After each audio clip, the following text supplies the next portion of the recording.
హరే కృష్ణ. మనం ఈ శరీరాన్ని మారుస్తున్నంత వరకు దుఃఖపడుతూనే ఉంటాం. దుఃఖం అనేది ఈ శరీరం ఉన్నప్పుడే ఉంటుంది. అసలు దుఃఖం అంటే ఏంటో కృష్ణుడు భగవద్గీతలో చెప్తున్నాడు. ఆయన జన్మ మృత్యు జరా వ్యాధి దుఃఖ దోషానుదర్శనం, జననం మరణం వృద్ధాప్యం రోగం, ఇవి నిజమైన దుఃఖాలు ఈ భౌతిక జగత్తులో.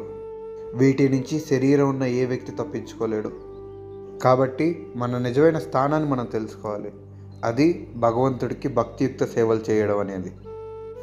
ఎవరికీ దుఃఖాలు కావాలని లేదు, ఎవరికీ వృద్ధాప్యం రావాలని లేదు, ఎవరికీ రోగాలు అక్కర్లేదు, ఎవరికీ చావు కూడా రావక్కర్లేదు. వాళ్ళ శరీరాన్ని వాళ్ళు త్యజించాలనుకోవట్లేదు. కానీ ఈ శరీరం ఉన్నంత వరకు వాళ్ళకి అన్నీ ఖచ్చితంగా లభిస్తాయి. కాబట్టి ఆ భగవంతుడికి భక్తియుక్త సేవలు చేసుకోవడం అనేది ఈ దుఃఖాలన్నిటికీ నిజమైన పరిష్కారం.